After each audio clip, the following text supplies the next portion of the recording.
I'm focused on his spirit cause it keeps me from his fire. The Holy Ghost was with me, so my fear I leave behind. My sins were all diminished when he took that breath and died. And if you think I'ma give up on my God, the devil is a lie.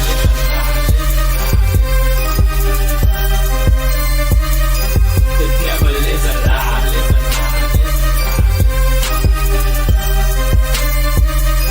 The devil is a lie.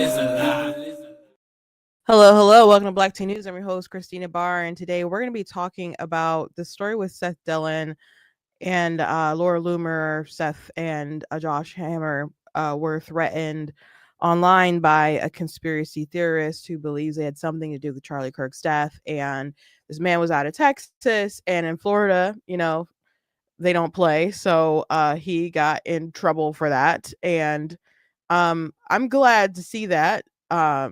And hopefully it will discourage other insane people or edgelords or whoever's making these sorts of comments to back off and stop. But unfortunately, there have been a lot of threats from different right-wing people, including people within Turning Point USA, as all these conspiracies continue to float around regarding Charlie Kirk and what happened to him, even though the evidence is pretty clear from what we know that Tyler Robinson was the person who took his life. But we know that other people have been insinuating that there are other things going on, and it's fueling a lot of deranged people, unfortunately. So we'll be talking about that. Also, speaking of deranged people, have you guys seen the outrage about the White House and the ballroom? It's kind of weird. It's kind of weird. I have lots of thoughts about it. I want to share my thoughts about these people losing their minds over the White House being just remodeled. Like, it's not new. Other presidents have remodeled and added things, but have people not been to the White House? I know a lot of people don't get to go inside, but I mean, people could do tours and stuff like that. But they just need a ballroom. It's not a bad idea. It's not a bad idea at all, but people have lost their minds for sure. So I want to talk about that and some other things as well. But before we jump into everything, I want to encourage you guys to go to blackteennews.com, check out different content and website, articles, videos, etc. If you like what I do, please consider leaving a donation on the website because it does cost a stream, run my site, all that good stuff. If you guys would like to check out different merch that I have, like, this is one of my more popular shirts, I'm Not the Victim You're Looking For.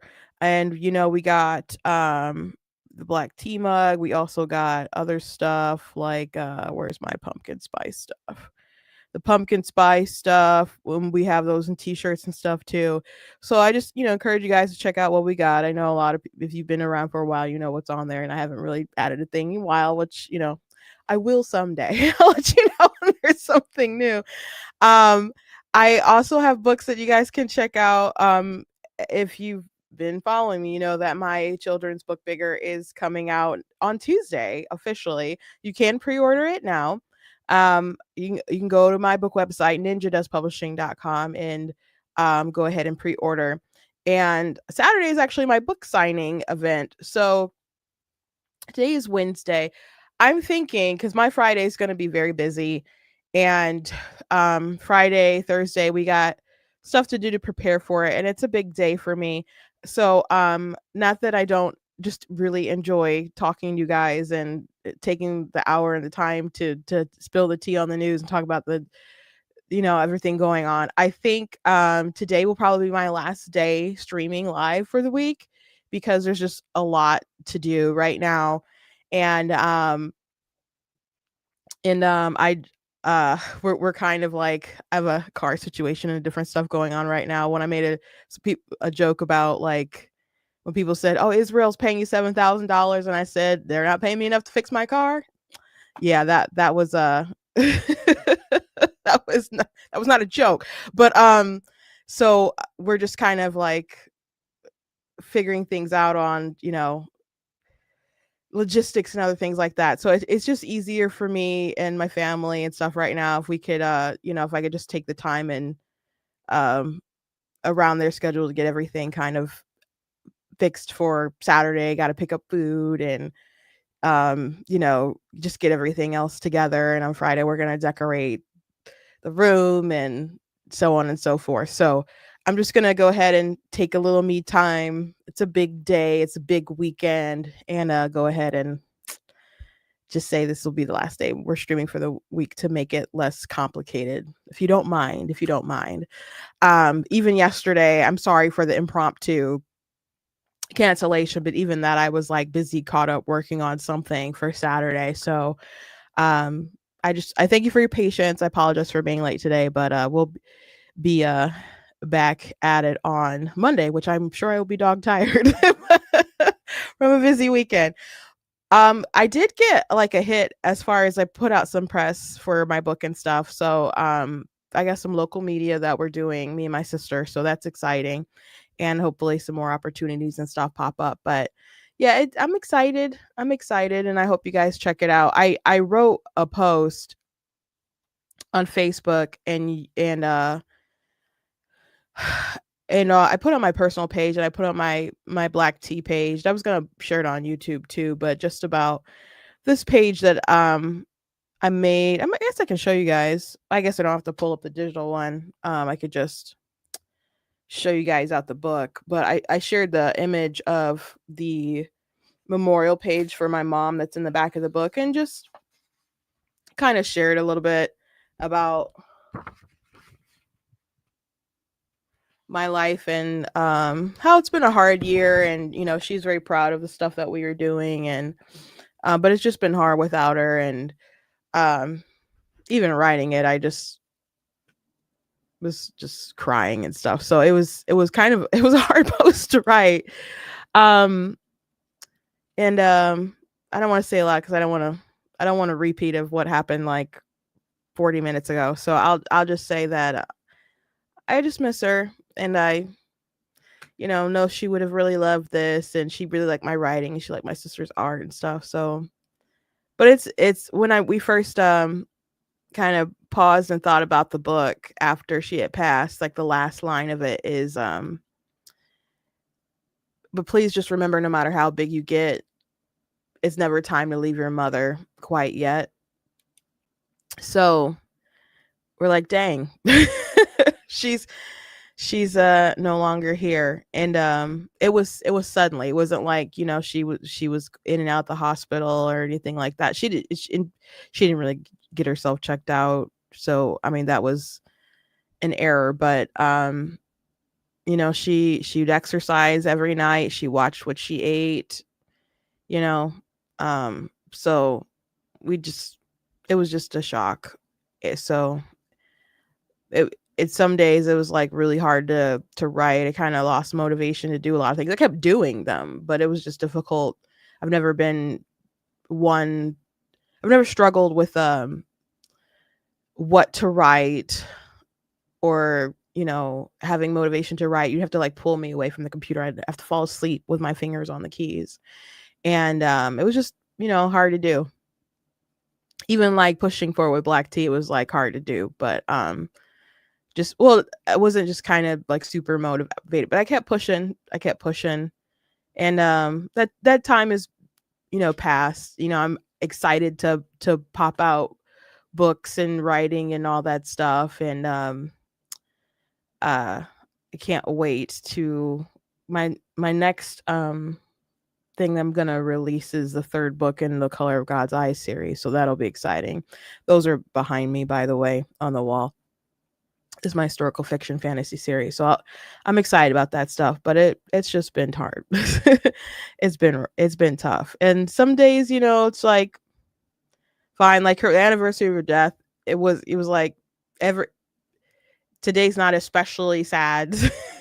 Not sadder than all the other ones. So it barely it kind of phase. I don't know how much it phased other people, but it didn't phase me that hard compared to again other days. But yeah, it comes and it goes.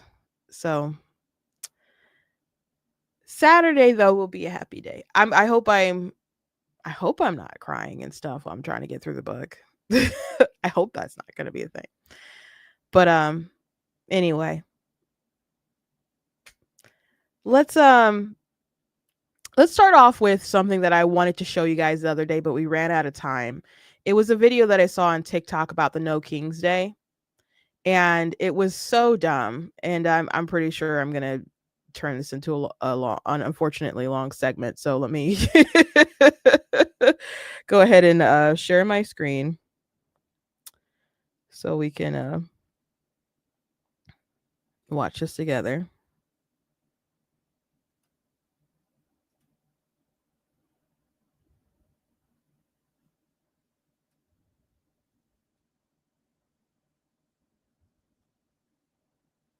What has President Trump done to make him a monarch? He started to take control and do illegal things and that are not within his power. So that's pretty much what makes a person a monarch. They take complete control even though they shouldn't have it. What illegal things has he done? Come here. What illegal things? Everything that he has done except for get elected. Every single thing since he's gotten into office. So deporting illegal immigrants, is that illegal? Deporting illegal immigrants, if they're here peacefully, yes. If they're illegally here, though, if they came illegally? If they came here illegally, I believe we're a country that stands for Lady Liberty. It said, give me your tired, give me everybody you can possibly bring into the United States, and it doesn't say ship them back out.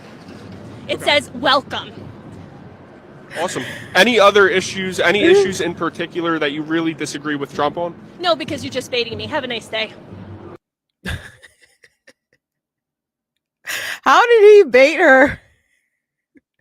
How did he bait her? Now they're asking questions assuming that these people are probably not going to have good answers, but it's your fault that you don't have a good answer. Your answer is everything he's done except for since he got in office, except get elected, which he'd have to get elected before he got in office because otherwise he wouldn't be in office. But everything he's done has been illegal. Everything. If he signed a budget, is that like illegal? Like, how is everything that he's done illegal? He's faced a lot of challenges from activist judges and stuff who I believe are going outside their purview or whatever, and are being guided by their bias rather than trying to adhere to the law. And the Supreme Court has backed him up on a lot of different things. I wouldn't say everything he's been doing is illegal. There's things that he's done I haven't liked. There is an example I could name where he's not following the law. That's keeping TikTok open. That was all supposed to be wrapped up by the time he got in office. That was supposed to expire, and they're supposed to start fining the Play Store and whoever was carrying the app significantly every day to incentivize them not to have TikTok be available for people. So Donald Trump was like, nope, we're going to save TikTok. And I don't know all the motivations for that. He says, well, I did very well on TikTok, but he was he was trying to get the ball rolling first with, trying to get rid of TikTok. And then he flipped on that. But yeah, it's not legal for him to continue just kind of ignoring that, but he's just like, we're not going to enforce that law, so don't worry about it. So I could think of an example. I've always said that people who support Trump and have voted for Trump can generally name more reasons to not like Trump or be against Trump than people who actually hate him. You can't everything, and you can't name a specific example. Can you at least not? She could do one, she couldn't do two, but everything. And then to say that guy was baiting her. But the worst part, the most laughable part, was not looking at our law state by state or federally, I guess would be what we would look to. Not looking at our Constitution or anything like that, just trying to adhere to Lady Liberty, which a lot of liberals I've heard point to what it says on the Statue of Liberty. And then she couldn't even quote it. Like, give me your, I'm like, pores, you're poor. Like, and she's just like, give me everybody can come to the country. That's absurd. That's not sustainable. That's absolutely not sustainable. And we talked about on Monday the story about the Louisiana man who came in with a visa. Well, he lied on his application, but he participated in the October 7th massacre. Like, he rallied men to go do it. He was in the planning, not like, upper high level Yahya Sinwar kind of planning, but he planned, had advanced knowledge, and got people together to go kill the people of Israel.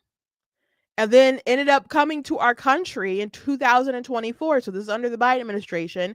He was dishonest on his visa application. But I was talking to my sister, I'm like, this is, first of all, why is the media calling him a Louisiana man? If you're a Louisiana man, don't you think that you should, I don't know, be a resident for a while? Not someone who just came over here on a visa. So that's wild. But I was going to be like a car repair salesman or something like that. You don't know who's over here. You don't know what people's intentions are. You don't know if they've murdered somebody.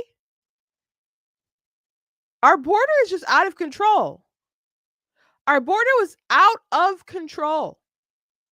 Why were we accepting like anybody from that region after that?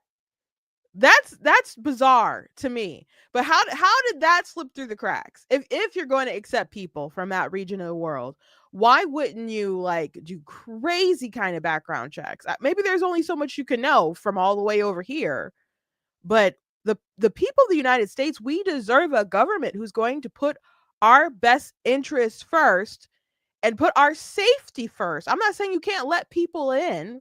I'm not saying people can't immigrate over here. I'm not saying you can't give out visas, but I probably wouldn't have in those circumstances around this time or whatever. But but at least check. Do a thorough check. It's insane. It is really, really bizarre. So that's the kind of quality with these No King's Day people that folks are running into. So they can go ahead and protest and make a fuss. But man, oh man, oh man. They're not sending their best. They're not sending their best. There's another video I wanted to show you guys before we started talking about the Seth Dillon thing. We know that there's a couple of different races, including the one in Virginia, and apparently there's a discussion about whether sexism is playing a part. It really is incredible when you have Abigail Spanberger, Mikey Sherrill, her background, all the different jobs that she has held in the military, and also like Alyssa Slotkin. I mean, my God, these women are incredible. And to them, I would say, fight, because we need them. Yeah. We need them leading. And Mikey is like, she's doing a ton of interview. You know, when I talked to them, when I was in the car, you know, it was this car, she had gone from interview to interview to talk to, but you know, you still see the anxiety. Yeah, Cheryl did have a few missteps in her campaign, but she still has, as you say, about a 5 or 6 point lead per polling. Spanberger's lead in Virginia, a little bigger than that. But, you know, both still competitive races here heading into the last couple of weeks. But to Mika, to Molly's point, I mean, this is something that a lot of Democrats are grappling with right now. So they've nominated women 2 of the last 3 elections for the presidency, lost both. There are some who say, well, we can't do that again. The stakes are too high. But of course, that does fall into the same misogynistic trap. Other countries have no problem electing women. Same misogynistic trap. Like, if anyone believes that,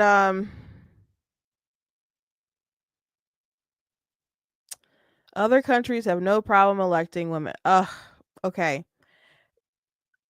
Abigail is facing off against the lieutenant governor of Virginia. She is the lieutenant governor right now. She didn't get elected as governor before because Glenn Youngkin is the governor right now, okay? But she got elected on that ticket as the lieutenant governor. She is a Black woman. Yes.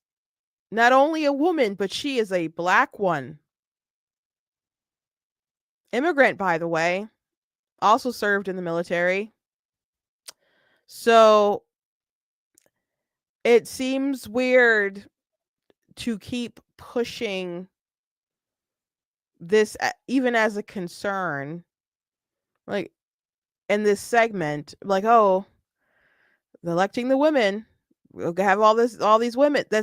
It doesn't matter. Kamala Harris didn't lose because she's a woman. There are people out there who don't want to vote for a woman. Sure, but that's not why she lost. Let's be for real.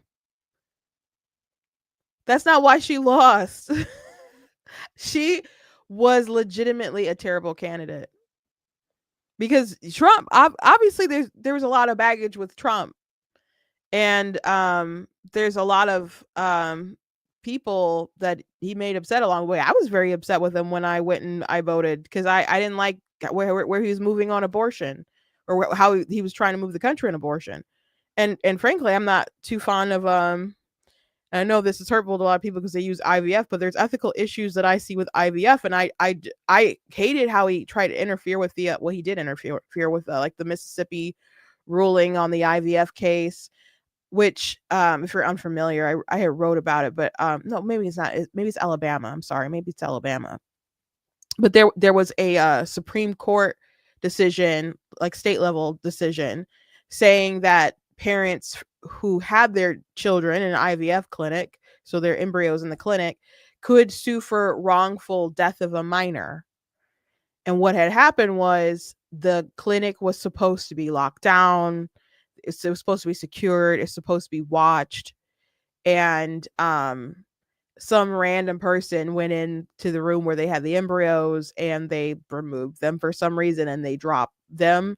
So they destroyed like 3 sets.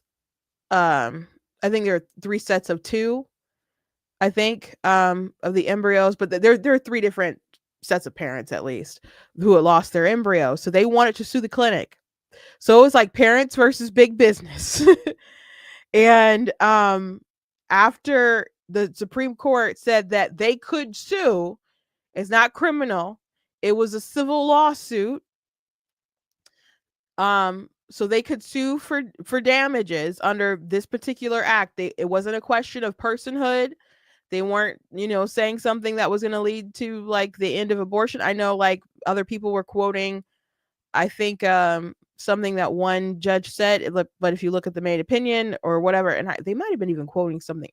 There's stuff that a lot of people were taking out of context with the case and just really, really blowing it out of proportion.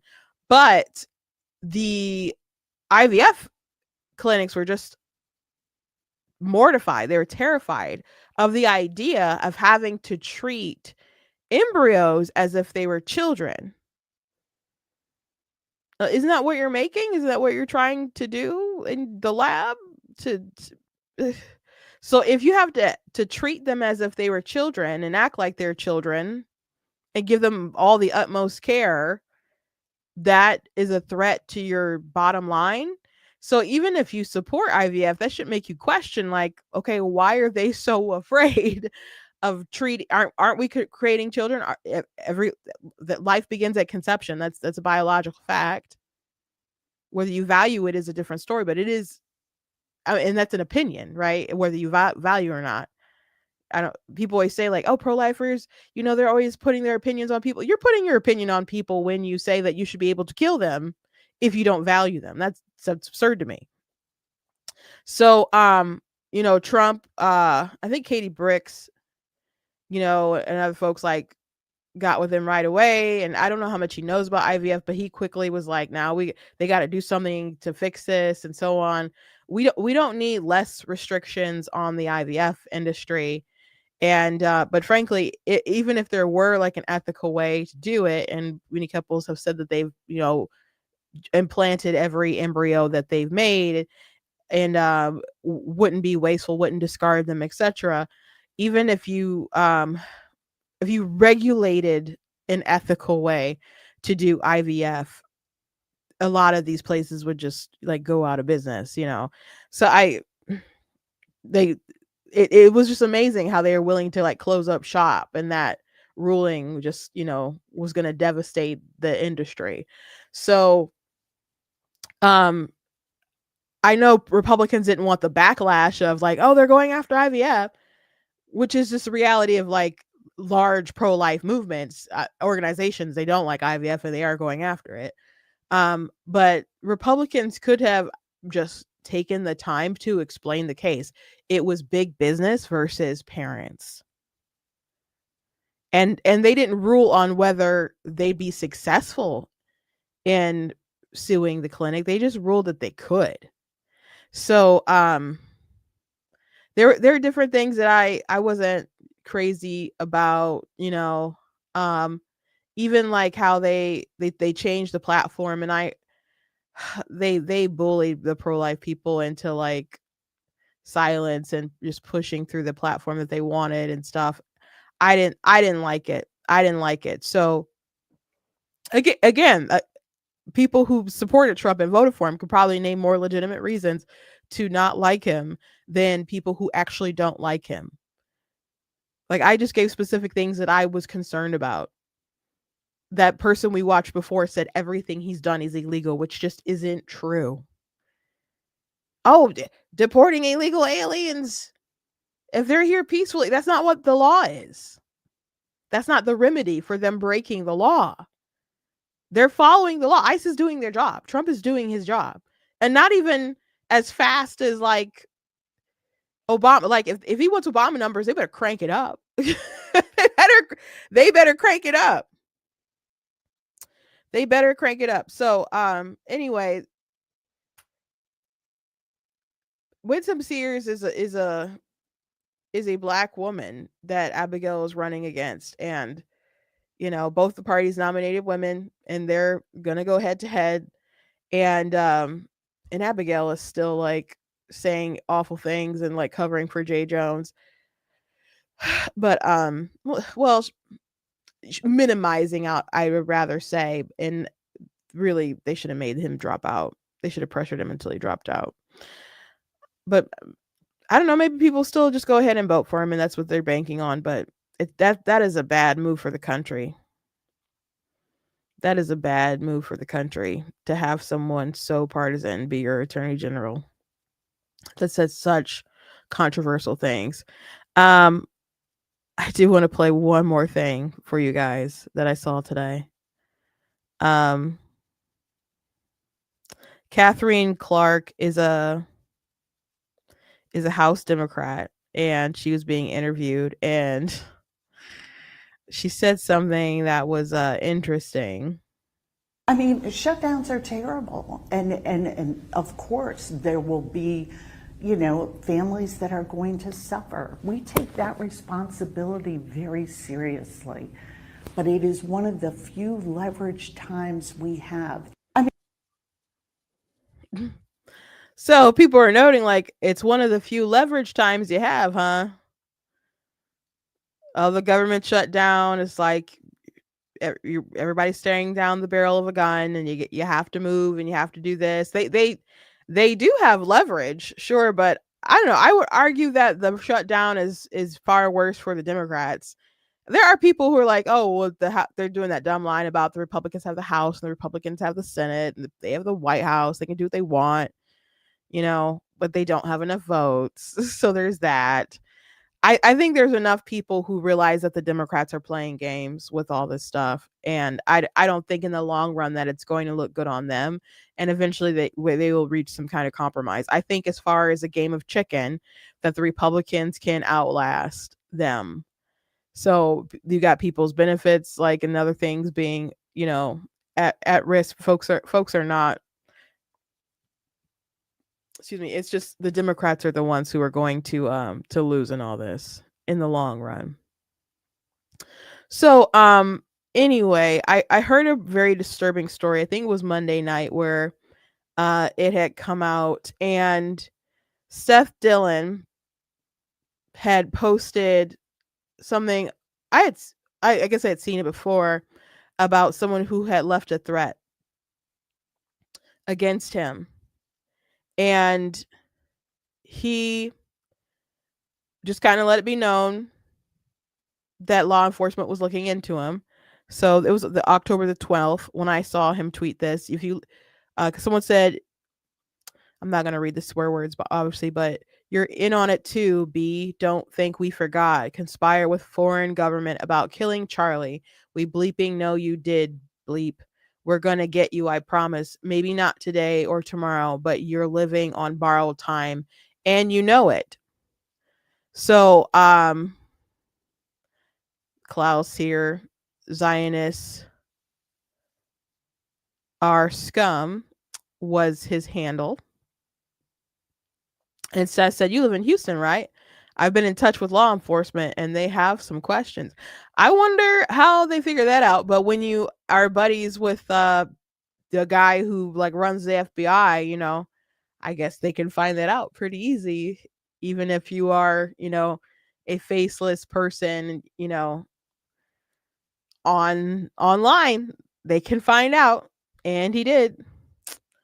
So he issued an update. The man who posted this threat is Nicholas Ray, a 28-year-old Texas resident. He posted threats of violence targeting myself, Laura Loomer, and Josh Hammer. He's currently being extradited to Florida, where he'll face multiple charges, including written threats to kill. Where do you think he got the idea that I was involved in Charlie's murder? Now, Seth Dillon has been a subject of conversation. He was one of the people who was named as far as that Hamptons conspiracy that Candace Owens was pushing around and talking about Charlie being threatened in Florida at some kind of, you know, hush hush or, you know, turning point event. And also they mentioned Bill Ackman was threatening him and stuff. And Seth Dillon is like how people are describing the story. Candace Owens is describing the story. It didn't happen. And he used to be cool with Candace and stuff too, but you know, they're not anymore. And so he said it didn't happen like that. And Bill Ackman said it didn't happen like that. They asked Turning Point staff. They said that didn't happen either.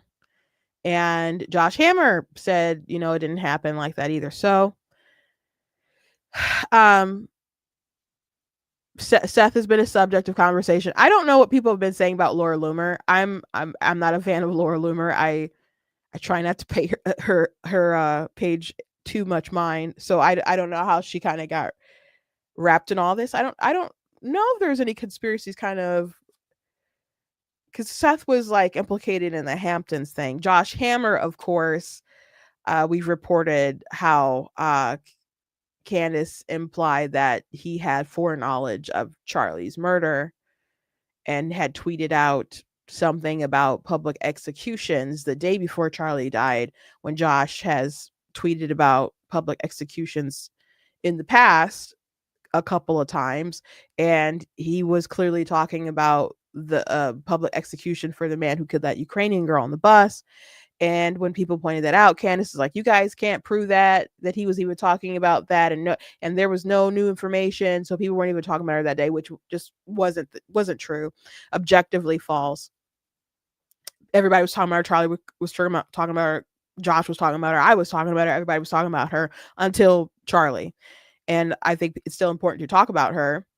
But Charlie Kirk tweeted about her a lot, and Trump mentioned her in the Oval Office. So yeah, people were talking about it. It's just a lie that she was pushing to try to make it look like Josh Hammer had something to do with it. She also like did a show and she was calling him filth and other things like that. And so yeah, people have been coming for Josh. People have been coming for Seth. I suppose people have been coming for Laura. Those reasons, I don't know for what reasons that those are. I know Laura and Candace like will have beef, but I just am unaware of her being roped into these particular conspiracies.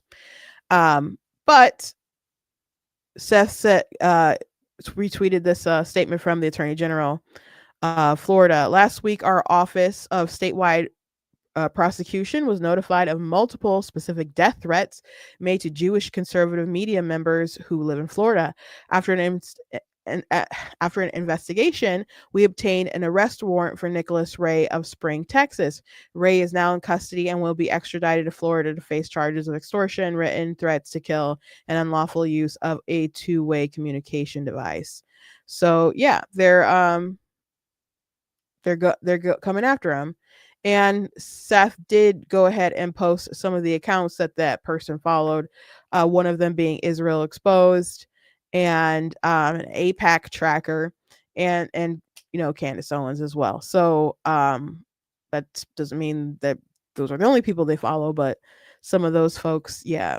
And it doesn't mean that everybody who follows Candace Owens is like an evil conspiratorial nut or something like that. I mean, sometimes people just follow to see what's coming in their feed. Whether they can just debunk them and, whatever. But people's obsession with AIPAC is so weird to me. Like I think Glenn Beck made a great point about how they're like, Israel lobbies, Americans. He's like, America lobbies other countries. It's just what countries do. They lobby for the interests of their countries in other countries.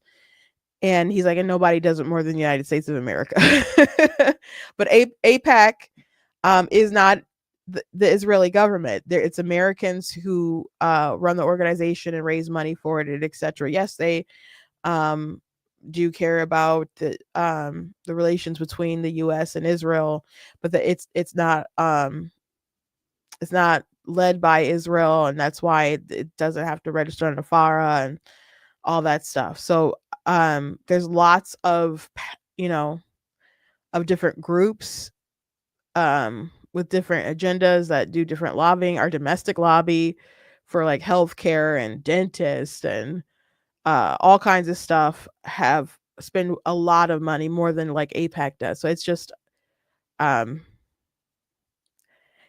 weird that so many people want to particularly pick on AIPAC. Yeah, if someone says something that they don't like pertaining to their interests, they will attack that person or spend money on other people. But that's what lobbying groups do. It's not like unique or anything like that. It's just not. But I'm glad that they're going after these people. And again, I hope it discourages other folks from, pushing these kinds of narratives. And but it's crazy to me. He's old enough to know better. He's 28. I mean, when do you grow out of your edgelord stuff? Like, I know people post other stuff who's older than 28, but like, when are we going to grow up? And maybe he's actually deranged and he actually believes they have something to do with it.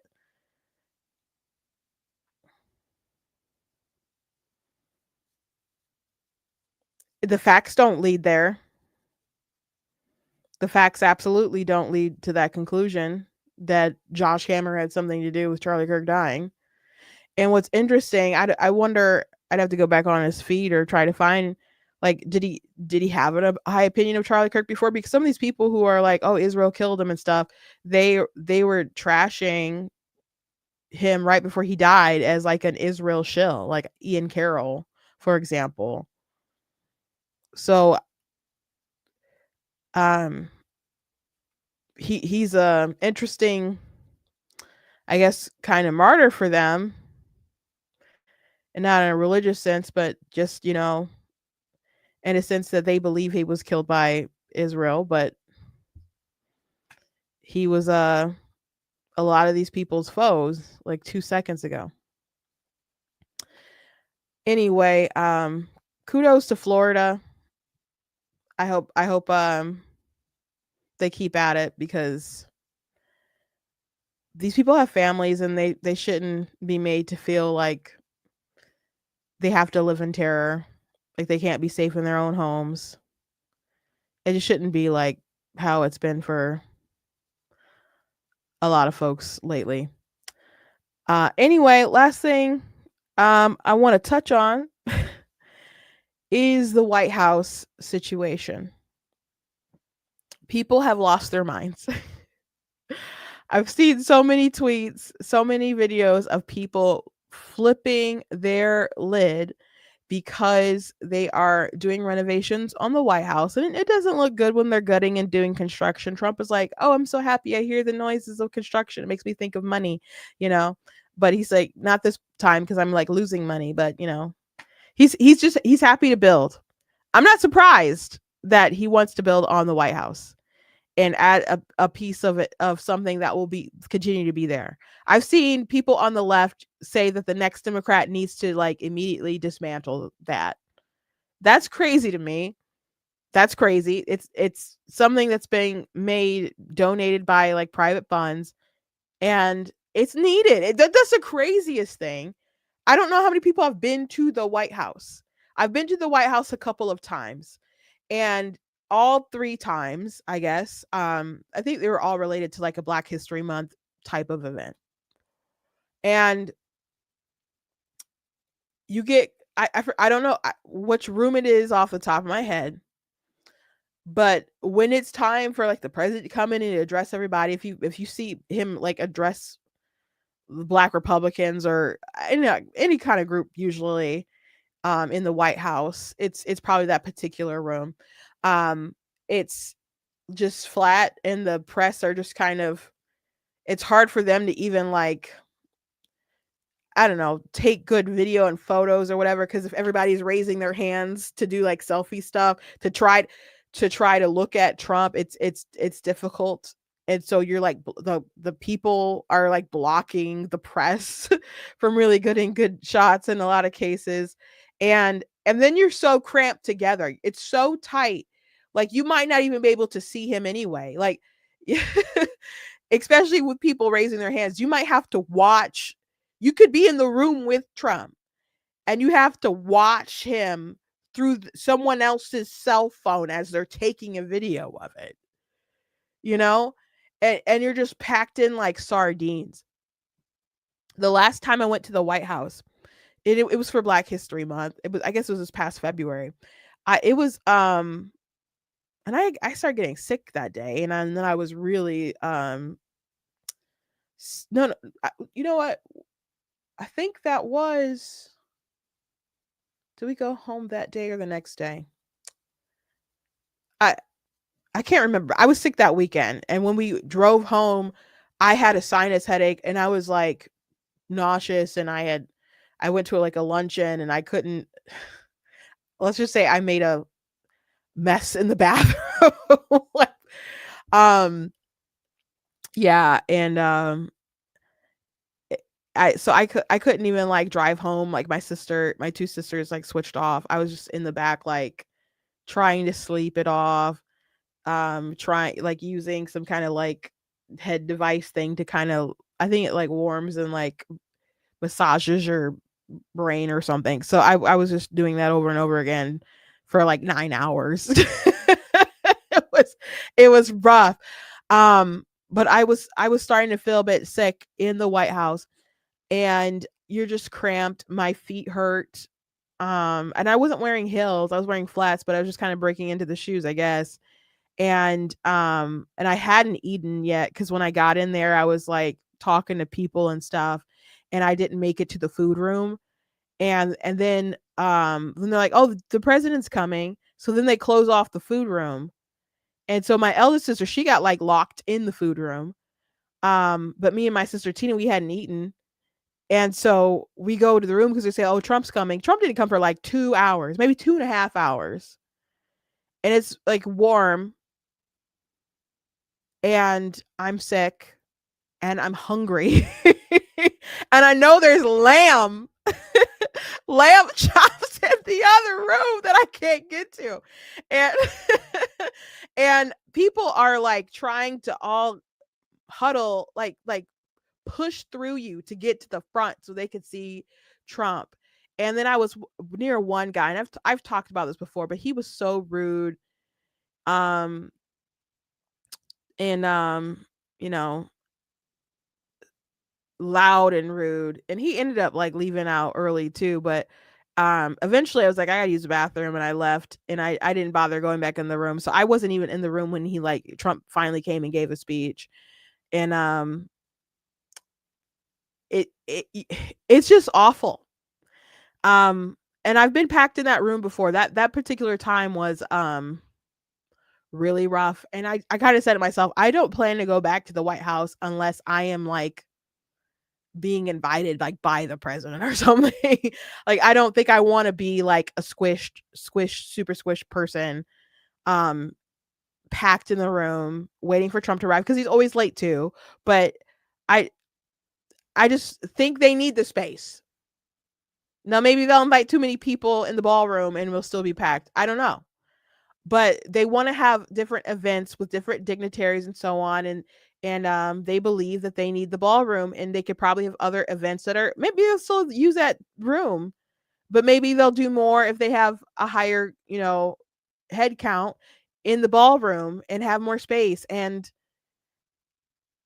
I think that would be a good thing. I think that would be a good thing. If you haven't been, if you don't know what it's like being in a little room waiting for the president, it's not fun. So everybody flipping out as if this is so unnecessary. Well, explain to me what's bad about the ballroom. Why is it a bad thing? Why is it a bad thing? Oh, what they're doing. Okay.